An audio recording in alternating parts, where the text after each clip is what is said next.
So you're looking at that pile of scraps in the corner of your shop, that stack of offcuts you can't bring yourself to throw away. What if I told you that pile isn't waste? It's inventory. Today we're going to turn $20 worth of what most people would call junk, common pine, leftover plywood, the stuff you find in the discount bin, into $200 of high-demand product. This isn't just about nailing a few boards together. We're going to focus on the details that matter.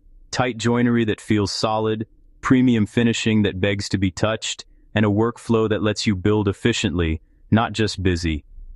It's about thinking like a production maker, not just a hobbyist. The game is changing. By 2026, the market is going to be all about rustic minimalism and sustainable small batch goods. People are tired of disposable, mass-produced furniture. They want something with a story, something made by a real person. That's where you come in. We'll be sourcing cheap common board pine and digging through the off-cut bin at the lumber yard to keep our material cost under $4 for each of these 5 projects. This is your chance to stop just making things for yourself and start building a real inventory, a real business from the ground up. It's about a mindset shift. So stick with me. We're going to build 5 different projects, step by step. I'm going to show you the jigs, the techniques, the little tricks I use to make simple materials look like $1 million. We're not just making sawdust today. We're making money. We're building a brand. This is about turning your passion into a profitable side hustle, or maybe even a full-time gig. The barrier to entry has never been lower, and the demand for authentic handmade goods has never been higher. Let's get to work. Alright, first up is this tiered plant stand. It's simple, it's modern, and people can't get enough of them. The key here is efficiency. We're not making one, we're setting up to make 10 or 20. I've got my common pine boards laid out, and the first thing I do is set up a stop block on my miter saw. This is non-negotiable for production work. Every single leg, every single shelf support has to be identical. I'm not measuring each cut. I measure once, set the block, and then I just feed the wood through. I'm batching all my cuts together, all the long pieces first, then I adjust the stop block and do all the short pieces. This minimizes movement and maximizes speed. You're not a craftsman building a single monument, you're a factory of one. Once all the pieces are cut, it's assembly time. Again, we think in batches. I'm not building one complete stand from start to finish. I'm doing all the sub-assemblies for all the stands at once. So, I'll glue and pin nail all the leg frames together first. A little bit of wood glue in the joint, 2 brad nails to hold it square while the glue dries, and then on to the next one. I'll have a stack of identical frames in minutes. No clamps, no waiting. The pin nailer is your best friend for this kind of work. It's all about creating a repeatable process. That's how you get your time per unit down and your profit margin up. With the frames done, I move on to attaching the shelves.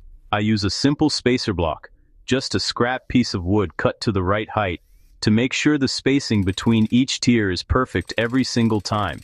No measuring, no guessing. I put the spacer in place, put the shelf on top, glue, and nail it down. Then I pull the spacer out and repeat for the next tier. It's a simple jig that makes the process foolproof and fast. We're using basic shop tools here, a saw, a drill, a nailer, but we're using them smart. It's this systemization that turns a pile of pine into a product you can sell with confidence. Next, we're making a magnetic knife rack. These are huge sellers, especially for people in small apartments who need to save counter space. The secret to making these look professional and not like a high school shop project is precision. Every rack has to be perfectly square, and the magnets have to be perfectly spaced. To do that, we need a jig. I'm taking a piece of scrap plywood and adding a couple of fences to it to create a perfect 90-degree corner. This will hold my pieces in place while I glue and assemble them, ensuring every single rack comes out identical. You don't need a fancy CNC machine. You just need to think ahead and build simple tools that guarantee consistency. Now for the magnets. Drilling the holes for them by hand and getting the spacing right is a nightmare. So, I made another simple jig. It's just a piece of wood with holes drilled at the exact spacing I want. I clamp this template onto my workpiece, and now I can use my drill with a Forstner bit to get perfect, clean-sided holes in the exact same spot every time. The Forstner bit is key here. It gives you a flat-bottomed hole, so the magnets sit flush. I set the depth stop on my drill press so I don't drill all the way through the front face. It's these little details that separate the pros from the amateurs. Once the holes are drilled, I mix up some 5-minute epoxy and drop a little bit into each hole before pressing the magnets in. Make sure you check the polarity of the magnets and face them all the same way. There's nothing worse than creating a magnet-repelling knife rack. After the epoxy sets, I glue the back panel on, using my squaring jig to hold everything tight. A few pin nails hold it while the glue dries, and that's it. A clean, modern, and highly functional piece made from a few scraps of hardwood and some cheap magnets. The jig does all the hard work, so I can just focus on production. Alright, let's talk about this desk organizer. This is where we elevate cheap materials. We're still using common pine, but we're going to use joinery to make it look expensive. The design is modular, with interlocking pieces that the customer can arrange themselves. The trick is making the joints so clean and tight that they become a feature. We're going to use a simple box joint, or finger joint. It looks complicated, but with a basic table saw jig, it's actually incredibly easy and repeatable. The jig is just a sled with a key that's the exact width of your saw blade. You make a cut, slide the piece over so the notch fits onto the key, and make the next cut. It perfectly spaces your fingers every single time. This joint does two things. First, it creates a massive amount of surface area for glue, making the connection incredibly strong without any screws or nails showing. Second, it looks amazing. When you use a contrasting wood for one of the pieces, or even just alternate the grain direction, the visual detail is honestly stunning. It screams craftsmanship. People see a joint like that and they don't see cheap pine anymore. They see a thoughtfully designed and well-made object. This is how you add perceived value that far outweighs the cost of the material. It's about spending a little more time on the process to create a premium result. Once the joints are cut on the table saw, the assembly is like putting together a puzzle. A little glue on each finger, a few taps with a rubber mallet, and the pieces slide together with a satisfying friction fit. The interlocking nature of the joint helps everything self-align and stay square. I'll make a bunch of these different sized boxes, some for pens, some for phones, some for paper clips. Because the joinery is so precise, they all fit together perfectly, allowing the end user to customize their setup. We've taken a boring material and made it interactive and beautiful, all thanks to one simple shop-made jig. This next project, a decorative wall shelf, is all about hiding the evidence. When you're using inexpensive wood like pine, the end grain is not your friend. It soaks up finish unevenly and just screams, "I'm a cheap piece of 2x4. So, our goal here is to hide it or turn it into a feature. The easiest way is with a mitered corner. By cutting the joining pieces at a 45-degree angle, the end grain disappears, and you get a clean, continuous grain look that wraps around the corner. It instantly makes the piece look more intentional and high-end. Getting a perfect 45-degree cut is crucial, so take your time setting up your saw. But a miter joint on its own is weak. It's just a butt joint on an angle. We need to reinforce it. This is where we can add another layer of craft. We can use dowels. After the miter is glued up, we can drill holes through the corner and glue in contrasting wood dowels. Once the glue is dry, you trim them flush with a handsaw. Now you have a strong joint and a beautiful decorative detail. Another option is adding splines.